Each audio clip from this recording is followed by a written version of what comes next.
I pressed something random on my camera and there were a bunch of lines everywhere, and I just happens way more often than you'd think for me. Hi guys, welcome back to my channel. Okay, one of the first videos that actually gained like a significant amount of views on my YouTube channel was my review of Andre Austieman's Call Me By Your Name. And I was actually very surprised that that got a lot of views. Like, yes, it was a standalone, like, one singular book review. Like, you know, it wasn't like, what I read this month. But I just wasn't expecting it to get the amount of views that it had for the amount of subscribers I had. Like, I only had, like, 150 subscribers and it got, like, 1,000 views. So I was like, okay, cool. Thanks, guys. I started getting comments on that video that was like, are you gonna read Find Me? And I was like, what is Find Me? I didn't know there was a sequel to this. It's right here. I went to my local half-priced bookseller and I picked up Find Me and I read it this week. Only took me 2 days.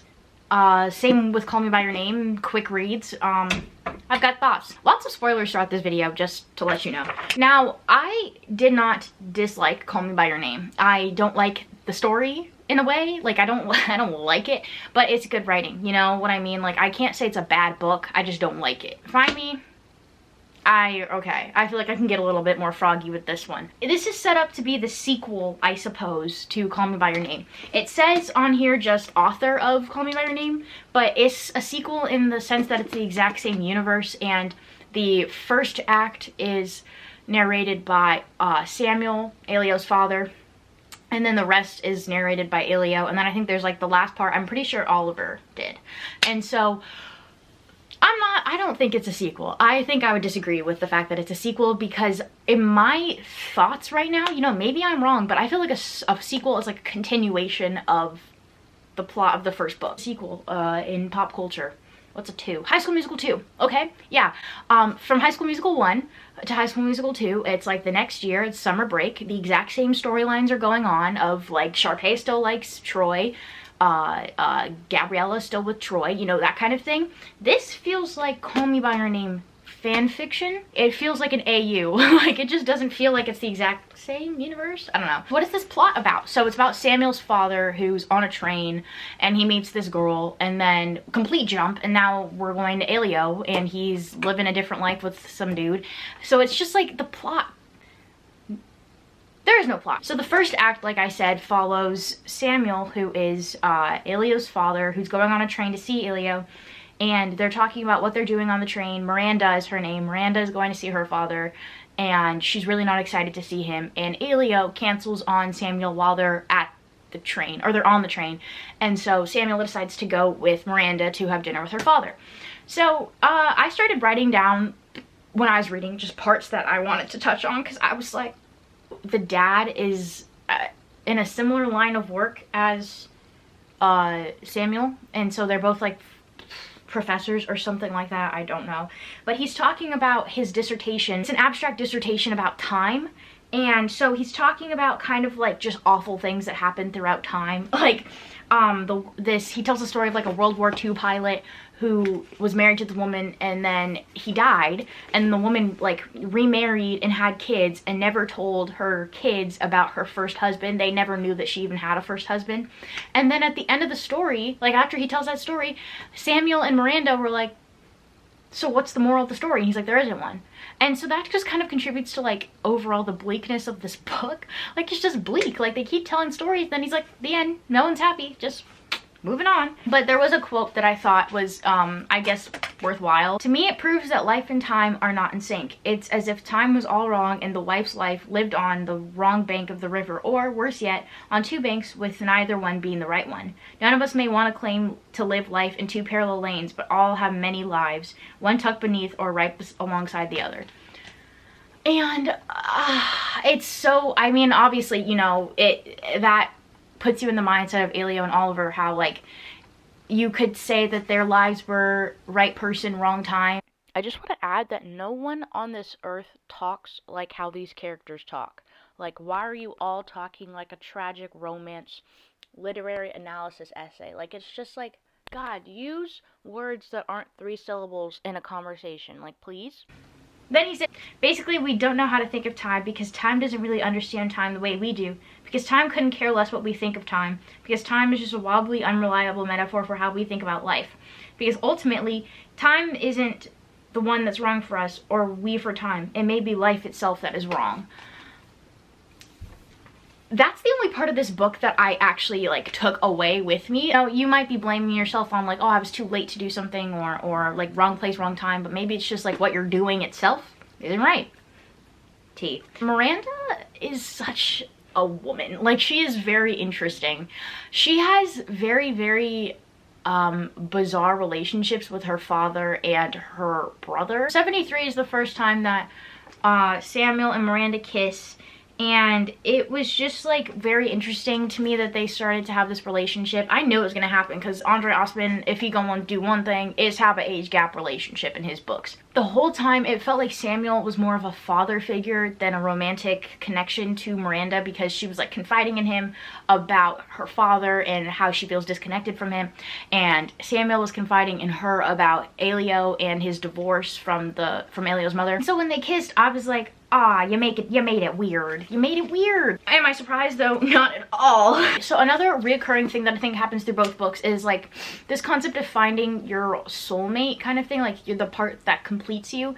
And so Miranda and Samuel have the same conversation that I feel like Elio and Oliver had in the first book, where it's about like the whole like I want to understand myself through you kind of thing. And then they talk about here like the clock is ticking. In the end, I stopped waiting because I stopped believing that you'd stray into my life because I no longer trusted you existed. Everything else happened in my life. Miss Marguta, my marriage, Italy, my son, my career, my books, but you didn't. I stopped waiting and I learned to live without you. And so he's saying you as in Miranda, but it's just in like someone to spend time with. And so something else in this book, no one in this book wants to age. And no one in Call Me By Your Name wanted to age, even though one of them is significantly younger than the other. And it's just like Samuel is like deathly afraid of becoming old and accepting the fact that he's old, and Miranda doesn't want to like lose her beauty in a way, I suppose.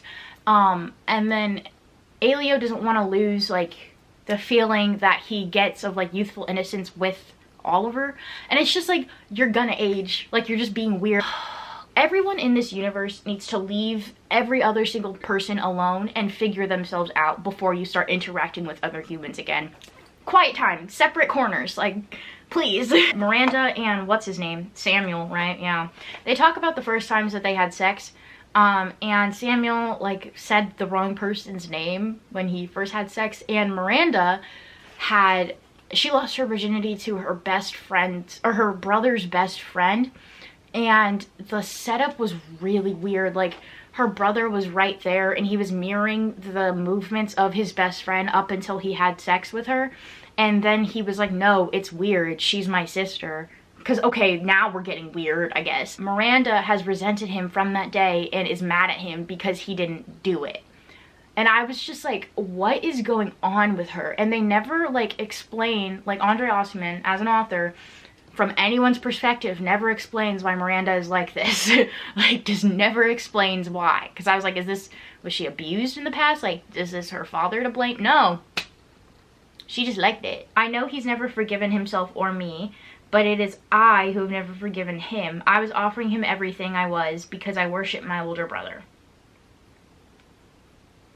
The daddy issues continue. She begs him to slap her. Miranda begs Samuel to slap her, and he does, and then she's like, thanks. Like, having like a romantic encounter, like a sexual encounter, and then they start the whole daddy thing, like calling Samuel that, and I was like, therapy, like, please, there's something unresolved here. People keep getting devastated by their love interests in these books, and it's because you won't deal with your own damage. Like, and then you get into these relationships and you just ruin each other. Then it skipped to Elio, 15 years after we left him in Call Me By Your Name, and he's with another guy who's double his age. 30-year-old and a 60-year-old. Still don't really see what you had in common, but you're an adult, so whatever. I think that him and Michel, I think that's how you pronounce his name, are different than him and Oliver, and Michel knows that he's never going to be Elio's #1, and he's okay with that. And I think that Elio shows a lot of maturity in the way he speaks with Michel, because he like has a lot more emotional maturity, and I know there's definitely a difference between being 17 and 30, but you can just definitely see the growth in the way that Elio, like, wants to help Michel solve his problems and find, like, his family. He's trying to find his family through some music or something. Oliver's always in the forefront of his mind, and I'm like, oh, that's okay, that's kind of cute. Miranda and Samuel had a child together who's Elio's half-brother, and the kid's name is Oliver.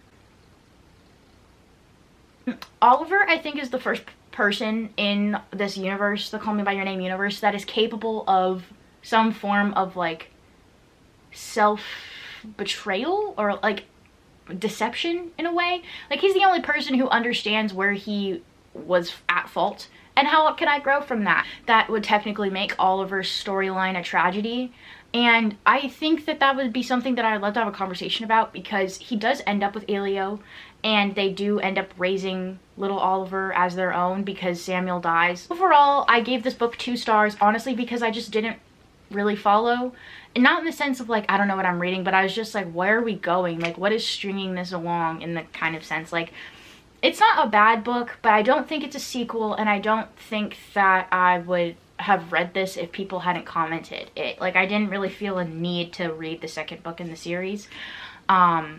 And I don't think it contributes something to the greater storyline. Like, I guess if you were a big fan of Elio and Oliver, you get your happy ending that they're together. Samuel, it just forms a persona around someone that we didn't really know in the first story. Like, Samuel was there to be Elio's father, and that was kind of it. And this one, he gets a personality, but I don't love his personality, and I don't really like Miranda. So, yeah, they just added more stuff that I didn't really like. Do I recommend this book?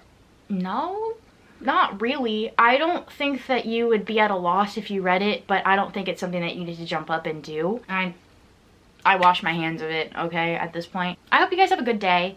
I just really want to go to Italy. Really want to go to Italy. Eat a peach or something. Hey, like, comment, subscribe. Let me know if you've read Find Me, please let me know what you thought about this book, because, woo. Alright, so that's it. Bye!